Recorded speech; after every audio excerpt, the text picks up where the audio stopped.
Good morning. Glad you joined again. Having a little coffee. I'm in a different room, as you can see.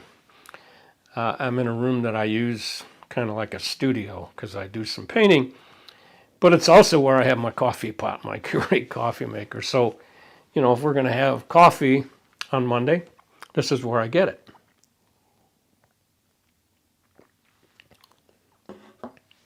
So, how you doing? I've been thinking that, I got some bad news, but mostly good news. The bad news is just a fear that I have. And the fear is about immunity. You believe it? I got a fear about immunity. The fear I have is that we could become immune to people dying. 52, 53, 60,000, who knows? And it can just become something we just get used to. I hope not. These are people's lives.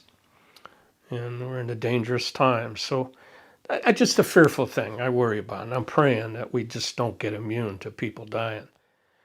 But good news, there's a lot of good news.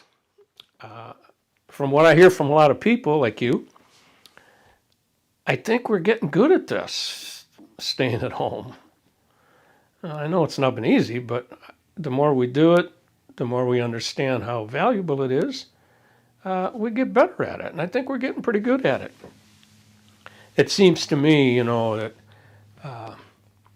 those of us who can stay home, we deal with some different issues than the people who have to go. They have to go to work. They can't stay home. And those are the people we're very grateful for. So there's good news in the fact that so many people are risking their lives for us so we can stay home. And I'm very grateful, and I invite you to pray for them too. All the people who are risking their lives, the doctors and nurses and hospital workers and staffers and police and fire and, people who work at the grocery stores, people who deliver the mail, so many people. Pick up your garbage. All those people, they have to work. And so we're very grateful to them, and that's good news. Also, I can tell you some also good news. I need a haircut, but you know what? I can get a haircut now. I just found out. But it's going to be expensive. It's going to cost me $400. Because I got to fly to Georgia to get it. Okay, I'm not going to get it. It's no big deal. And I was thinking about that we're struggling with the economy because so much of our economy is based on non-essential things. Sporting industry and the entertainment industry, the self-care industry, all the stuff for us to enjoy life. That's the stuff that's collapsed, and so our economy's collapsed. So, getting a haircut, I clip it myself, no big deal. It really isn't. And I guess that's one of the things that I'm reflecting upon, not needing as many non-essential items in my life. And that's what I got to think about. And I also think that what I hear from people is that they're getting creative in this staying at home stuff. And so, our sister, she's really proud of her banana bread. And I hear other people tell me that, oh God, I make a good carrot cake. Hey, how about you putting those two, be creative. How about somebody making a banana carrot cake? Yeah, it might be wonderful to see. So, throughout this whole time, be creative. Have some fun at this. We got to laugh too. We get this thing where we get so fearful and so scared, and we lose our sense of humor.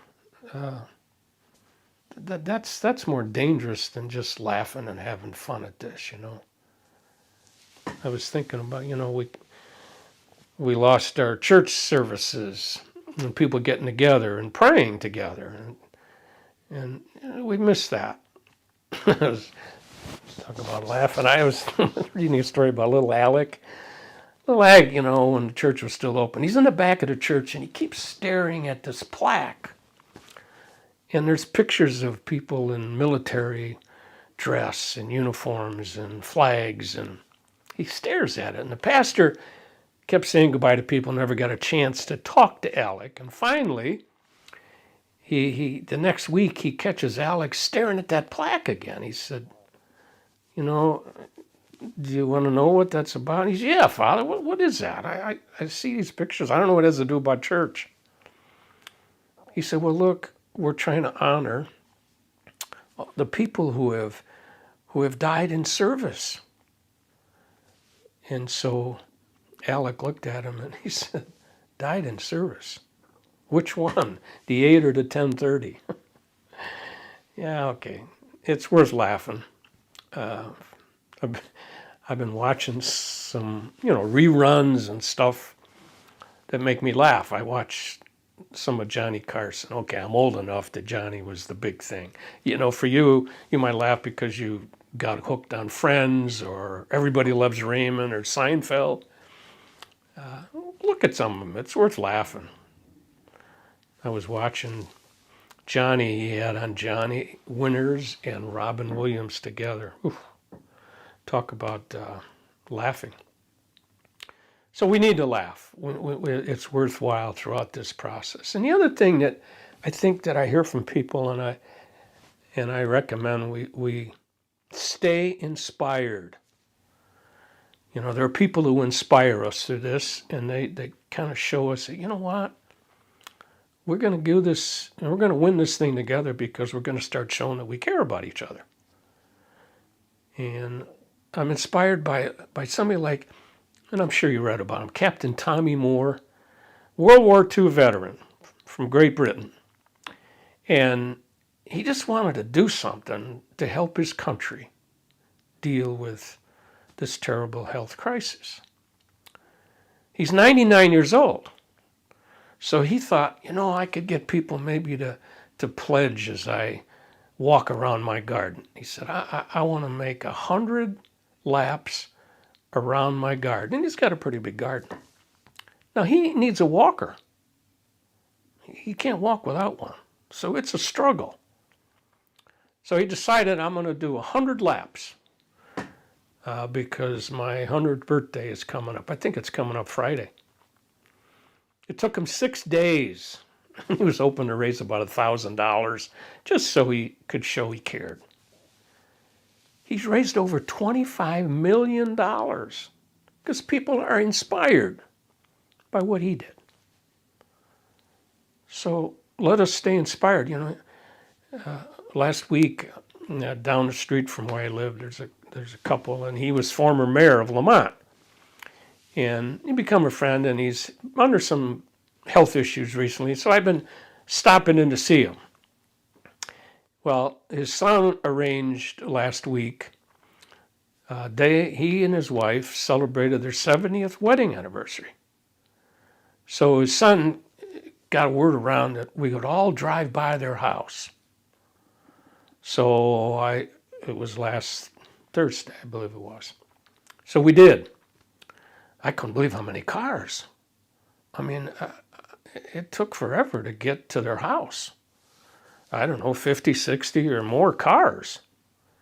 But seeing them, they were out in the driveway, and he had his oxygen, and the two of them were together, and just this thrill and the smiles on their faces because so many people cared just to drive by. So stay inspired. I think the inspiration is what is good for us, I know that this morning at Mass, the readings were so inspirational for me because the readings at Mass were about how the followers of Jesus were starting to do what he did. And he started taking care of people and showing and helping, and people were just shocked, didn't know what to do. And a lot of times they want to just arrest them. They're doing stuff that we don't understand. That's okay. That's how you inspire people, doing stuff that nobody expects. And then Jesus in the gospel, he had just finished feeding 5,000 people. And he wanted to just get away. And I think he gets away and wants to go talk to his Father. He wants to get away and pray.